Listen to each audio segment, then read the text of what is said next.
నీ పుట్టుక తెలిసేదాకా నువ్వు మా ఇంటికి పరాయిదానివే. కాదు కాదు కాదు అని 1,00,000 సార్లు చెప్పాను. దీనికి నీకు మధ్య రక్త సంబంధం ఉంది. ఆదిత్యతో పెళ్లి బంధం ఉంది. నీ మనసు మారదు, మార్చలేము. నీ డౌట్స్ అన్నీ క్లారిఫై చేస్తా. కోడలిగా ఫిక్స్ అయిపోతా. నువ్వు ప్రిపేర్ అయిపో దుర్గమ్మా. దబాయిస్తే నేను తినను. బాతిమారుకుంటున్నాను, తినవే. అసలు నువ్వు తిన్నావా? నువ్వు తినకుండా నేను ఎప్పుడన్నా తిననావే?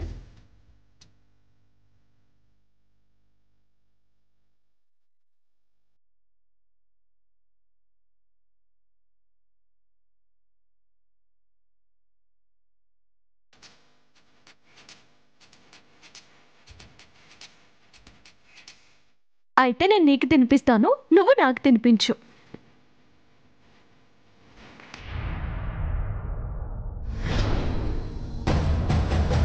మించిన పాప మూట కట్టుకుంటున్నావు. చిన్నతనం నుంచి చిన్నపిల్లని కూడా చూడకుండా తులసిని ద్వేషించడం పాపం. ఆదిత్య ఆది ప్రేమించుకుంటున్నారని తెలిసి విడదీయాలని చూడడం పాపం.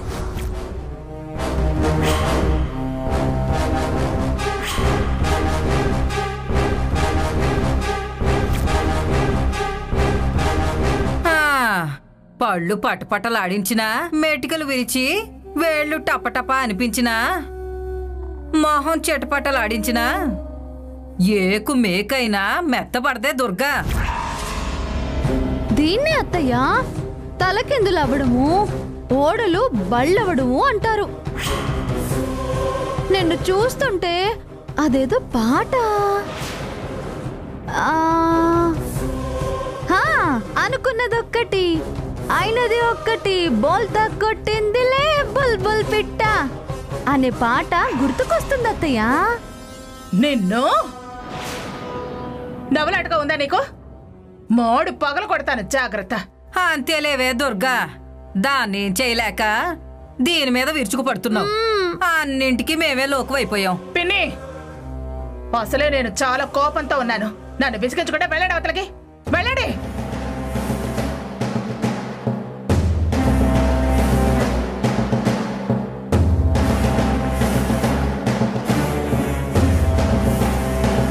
ఏమే లక్ష్మి, పాపం అది కోపం తట్టుకోలేక, దాన్ని సాధించలేక తనలో తనే చిత్రవద అనుభవిస్తుంది. కోపం దిగమింగుకోలేక పళ్ళు కొరుక్కుంటుంది. అసలు నాకు డౌటే. డౌటా? ఏంటది నానమ్మా? అదేనే, అసలు నువ్వు చెప్పింది నిజమా అబద్ధమా, కల్పితమా కట్టు కదా?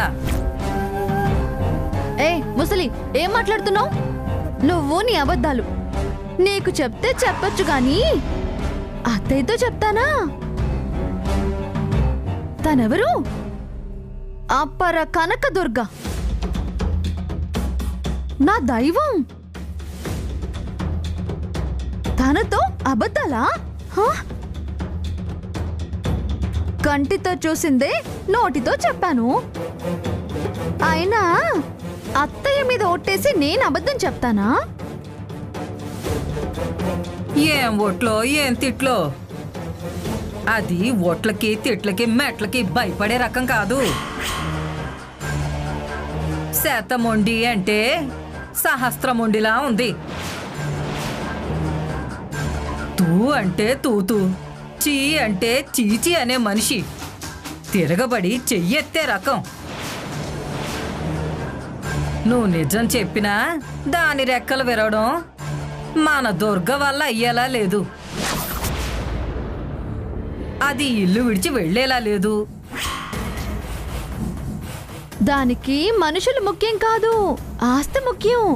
డబ్బు మీద ఆశ, పెత్తనం మీద మోజు. ఎవరి మీద ఒట్టేస్తే దాని సుఖం దానికి ముఖ్యం. అయినా అటు దాని వెనక బావ మావయ్య ఉన్నారు. ఇక అత్తయ్య దాన్ని ఏం చేయగలదు అన్న ధైర్యం నానమ్మా. అంతేలే, ఇదంటే దానికి లెక్క పత్రం లేదు. పూచిక పొలం తీసి పారేసినట్టు పారేస్తుంది. పొరుగు కన్నా హీనంగా ఊది పారేస్తుంది. వాళ్ళండ చూసుకొని అహం ప్రదర్శిస్తుంది. ఇంకా 4 రోజులు పోతే నోర్మండి, 4 అయినా నెలైనా దొరికే అది అదే. దాన్నెలా మట్టి కరిపించాలో నాకు తెలుసు. దాన్ని మెడపట్టి బయటికి గంటే రోజు ఎంతో దూరం లేదు. దాని అంతం చూడందే వదిలేదే లేదు.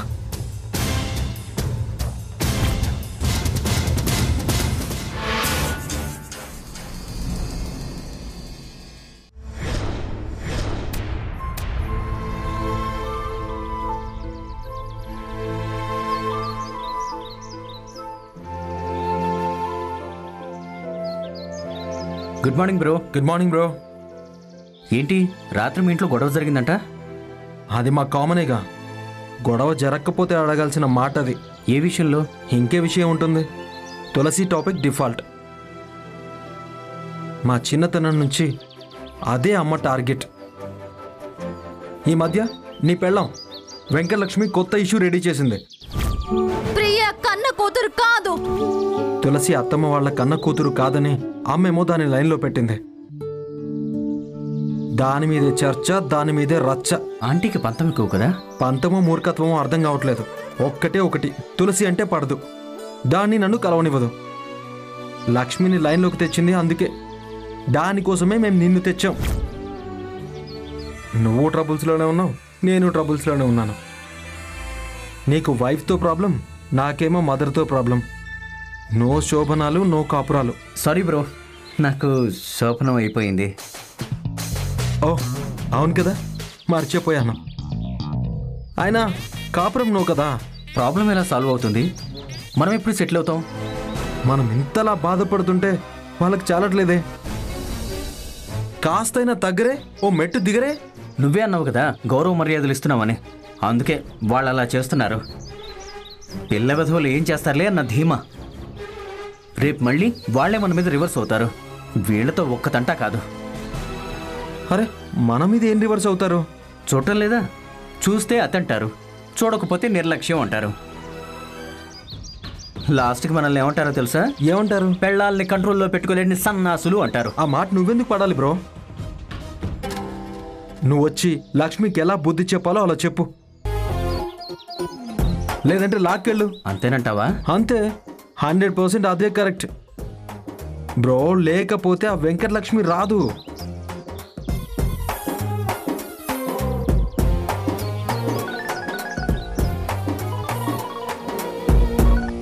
హలో హలో బావా, ఎక్కడున్నావు? నేను ఎక్కడుంటే నీకెందుకే? అర్జెంటుగా నువ్వు రావాలి. ఎక్కడున్నావు నువ్వు? మీ ఆయన పక్కనే ఉన్నాను. ఆ అత్తయ్య కనబడట్లేదు.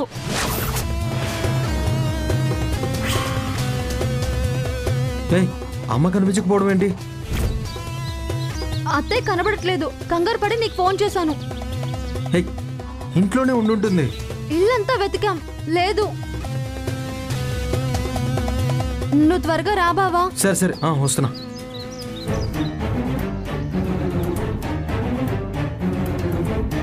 ఏమైంది బ్రో, టెన్షన్ పడుతున్నావు? అమ్మ కనిపించలేదంట.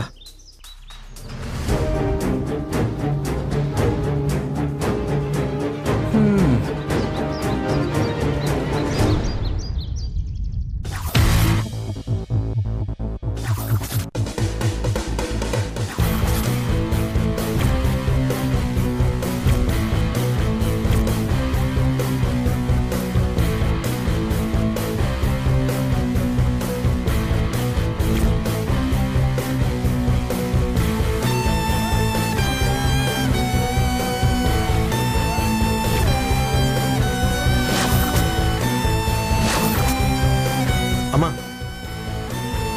ఏంటమ్మా ఇదంతా? అసలు ఈ టెంట్ ఏంటి? నువ్వు ఇక్కడ కూర్చోవడం ఏంటి? దుర్గా ఏంటిదంతా? తులసిని దూరంగా ఉంచటం మీకు నచ్చటం లేదుగా,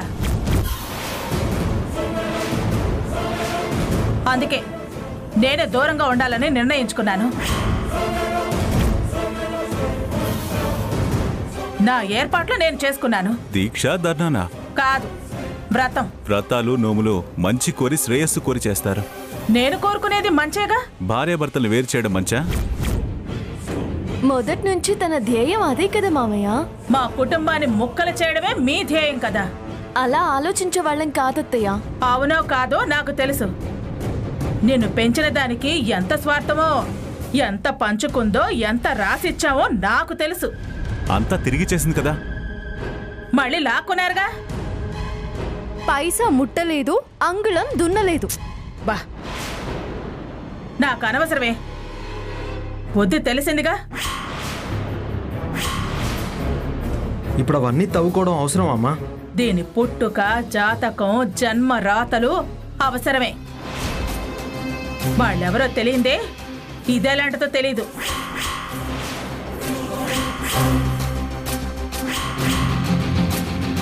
అది తేలేదాకా కలిసి ఉండటం అనేది కుదరదు.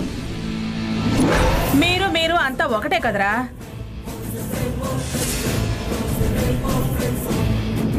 దానికి సపోర్టే కదా. అందుకే నేను విడిగా వచ్చాను.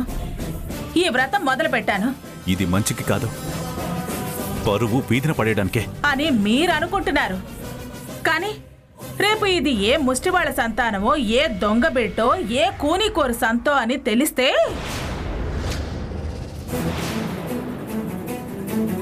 అమ్మో, పరువు ప్రతిష్టలు గంగపాలైపోతాయని దీని పుట్టు పూర్వోత్తరాలు తెలియకుండా వీడితో కలిసి బతకనిస్తే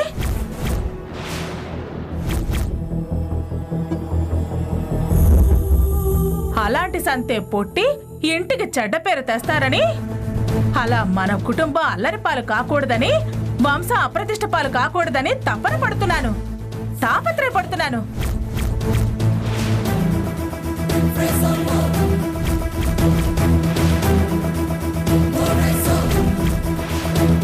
కానీ మీరు నా ఆరాటాన్ని అర్థం చేసుకోరు. నా చెల్లెలు పెంచిందని మీరు, అత్త పెంచిందని వీడు.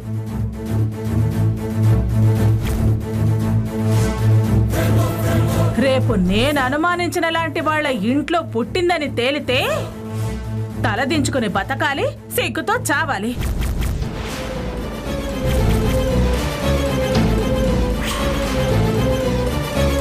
ఆలోచించకుండా కోడలు అంటే వంశ ప్రతిష్ట కాపాడేది, వంశాన్ని ఉద్ధరించేది కావాలి.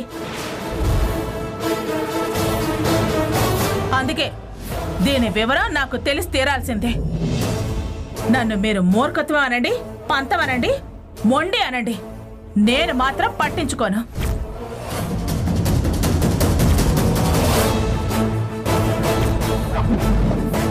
ఈ వంశం నిలబెట్టడానికి నేను చావుకి సిద్ధపడ్డదాన్ని. ఒక్కసారి గుర్తు తెచ్చుకోండి.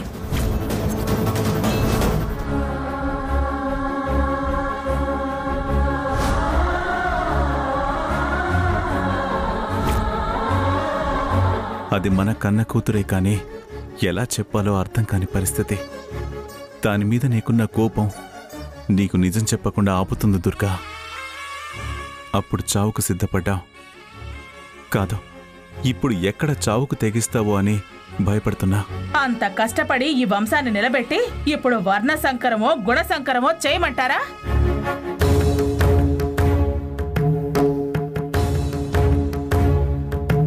దొంగల వారసులకి, కూనికోరల మనవలకి నా ఇల్లు నిలయంగా మార్చనా?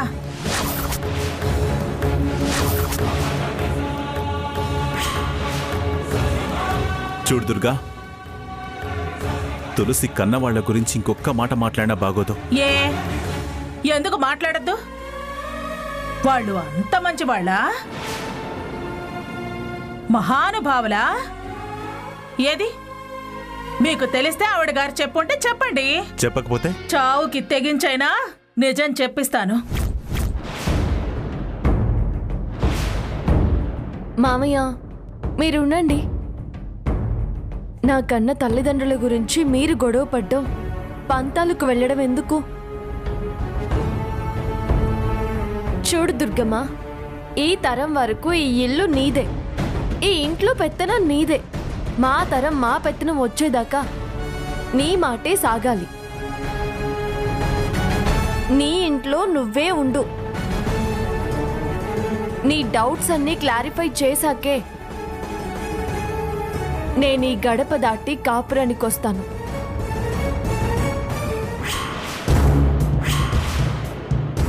నువ్వే శోభన ముహూర్తం పెట్టించేలా, నువ్వే దగ్గరుండి అన్ని ఏర్పాట్లు చేసేలా చేస్తాను.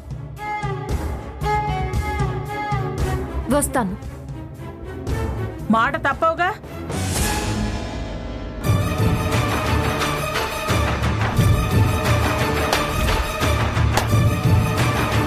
నా పుట్టుక తెలియకపోయినా నేను ఎలాంటి దాన్నో నీకు బాగా తెలుసు. ఎందులోనూ నీకు తీసిపోను, పందెంలో ఓడిపోను, పంతంలో వెనుదిరగను, పౌరుషం విషయంలో మెట్టు దిగను.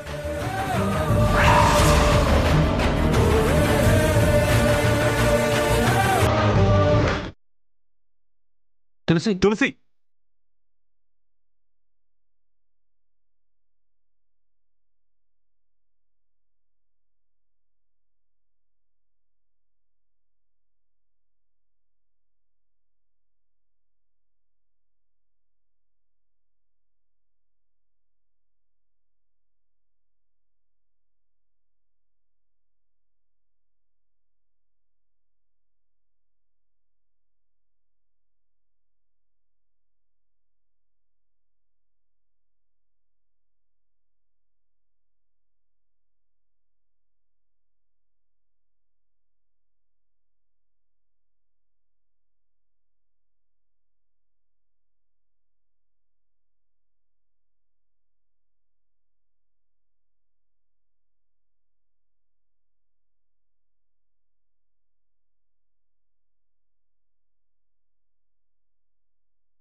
ప్రియా, ప్రియా, ఏంటే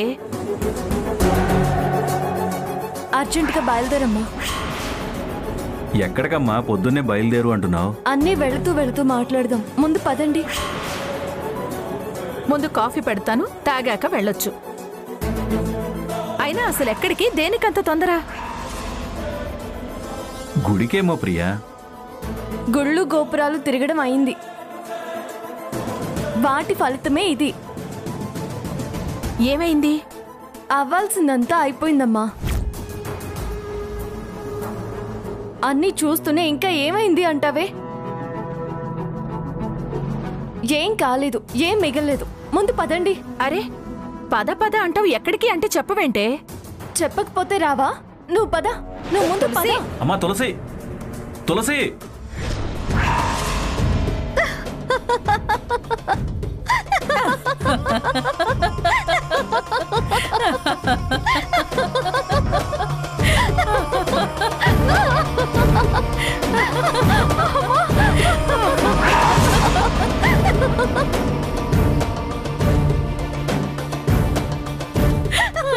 ఇక ఆపవే, నవ్వలేక చచ్చిపోతున్నా.